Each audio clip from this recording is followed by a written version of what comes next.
Teleport. Updates on Teleport.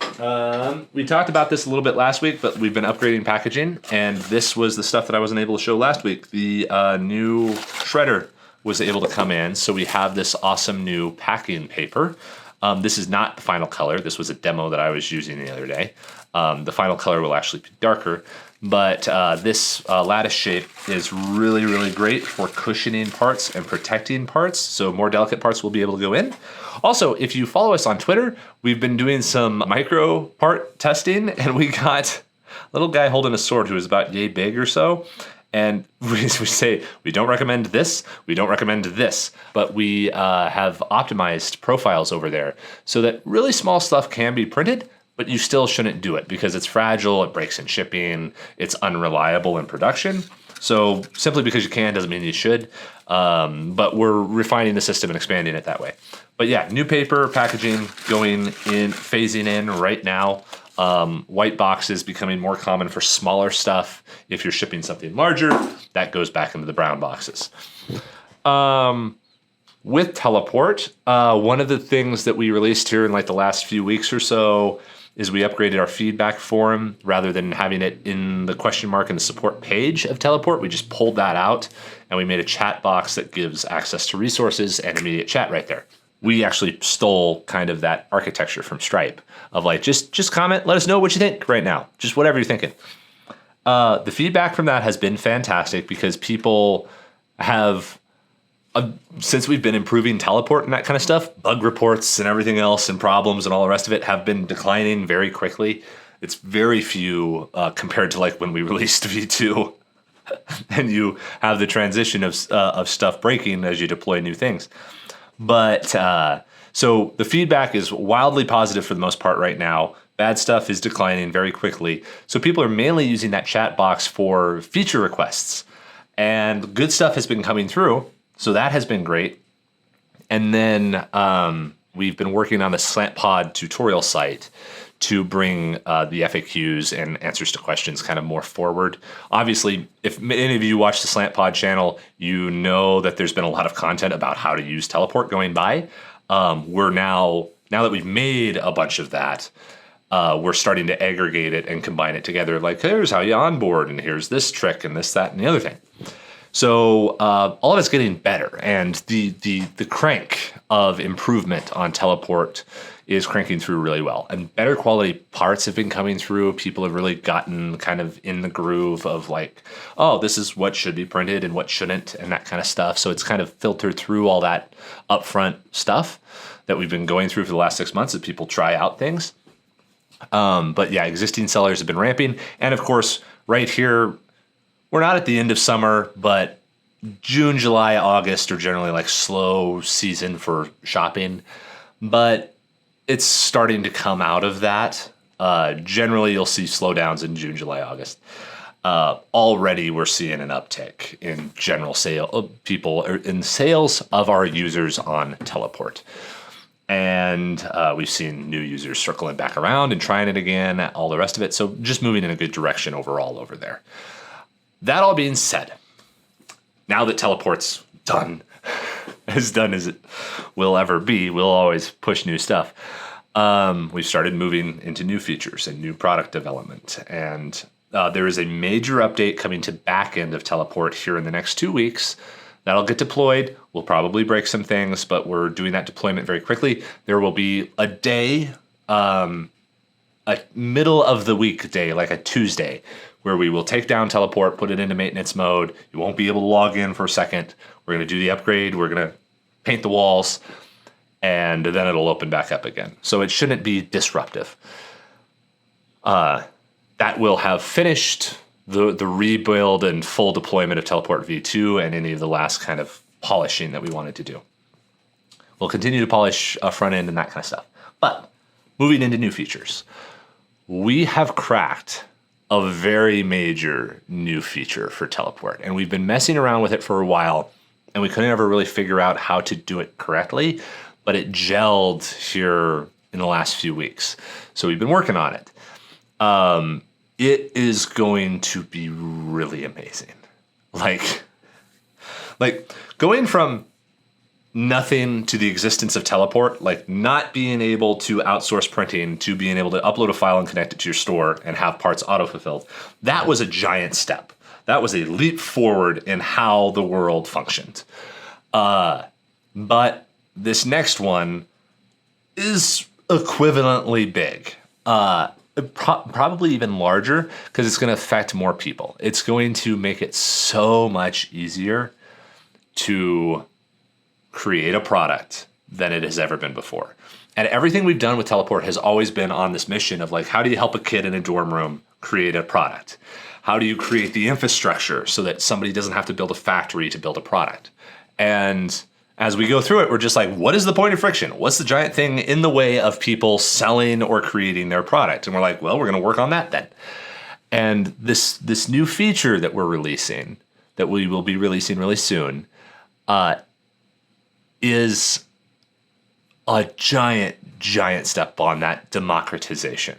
Especially right now in a world where like platforms are locking down more and more, this really breaks people free to do something cool, and it makes it so much easier for normal people. Like Teleport right now is fantastic if you're like a professional seller, but it's kind of intimidating if you're new or exploring. And I think this new feature will really help more people use this stuff.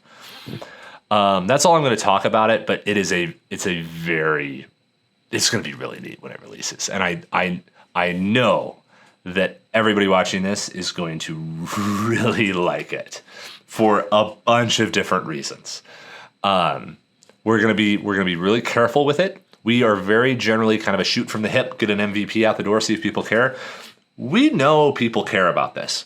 So this is probably one of the first products where we're going to be kind of hold back-ish and really refine and polish before we release it out there into the world, because there's a very particular kind of product vision that I have for this.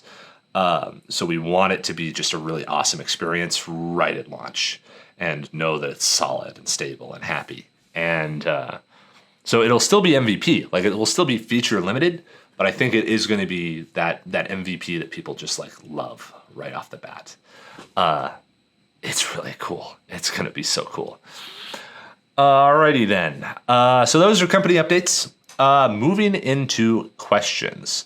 If you have a question that you would like to have answered, please comment question : whatever your question is below one of these podcast videos or on Core Channel, and we will pop them up generally. If you do not follow the format question : whatever the question is, then we're not going to see it or we're not going to answer it, whichever one it is. Okay, question. Can you sell Teleport color samples, or better yet, can you take high quality photos of one set of samples for us to use in our listings, preferably a PNG file? Done. Literally, we've been working on this one too. Like the marketing team has been working on this. Guys, you would not believe how difficult it is to photograph 3D printed parts. All the parts that you see on Instagram are always printed in matte colors, which just photograph really well, so they actually look smoother than they actually are. Inside of Teleport, many of the colors are like glossy, and taking picture of glossy 3D prints makes them look really bad, even though they don't look like that in real life. But we cracked it. We finally cracked it, literally just very recently, and they look amazing. And those photos are being released. Go over and check out the Slant POD website, and they will be over there in one of the posts around colors. So you can absolutely post them. And they will be photos that you will not feel bad putting in your product listing. Like, they are awesome. They're really sick right now. Like what the team did over there, what the guys did with the photography, it looks amazing. And it moves in a direction that we want. Like, whenever I talk about these things, like these features and these things that we create, we're like, how is this compounding? How can this work for 3 years? How can it allow us to do 1,000 more of these things? And that's what we've got with these photos. Like, there's a lot of fun we can have with it, but it's also has this baseline core value to it. So yes, high-res photos of the existing colors are going to be available here. Go over to the Slant POD website, look at the most recent blog posts. There'll be some of them in there. Go crazy. But you will recognize them. Teleport, kind of one of the mascots that we use, is a duck, a 3D printed duck file, which is just fun because it's sort of silly, but it's also kind of a character that you can move around in the world. And it's really great for showing surface finish because it's a smooth surface. So it just presents quality better. But yeah, the duck is wandering around and the duck looks sweet. Question, will you be adding lunar regolith or some other marble color to teleport? I've been wanting to add a marble color, not lunar regolith again. We had lunar regolith for a bit, like legit basalt lunar regolith right at the launch of teleport. And it cost whatever, $100 an ounce or gram or something like that. It was stupid expensive. But we're working on it. We're working on getting more colors in. The problem that we've had, we want to introduce matte colors. The problem that we've had is that the supply of matte colors is very inconsistent and unreliable.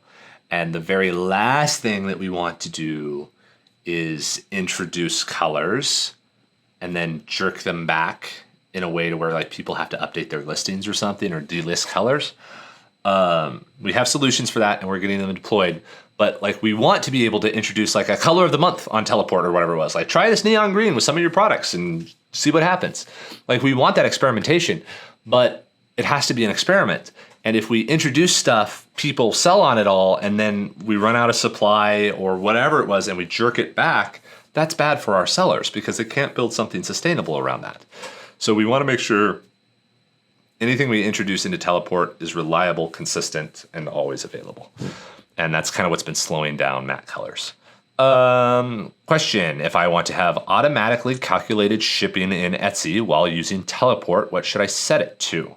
Shipping will vary based on how far the package has to go and how many items are in the package. So you will never be able to nail down shipping precisely every time. If you're trying to do a flat rate prepaid shipping. Here's a rule of thumb. Anything less than 1 pound costs about $5 to ship.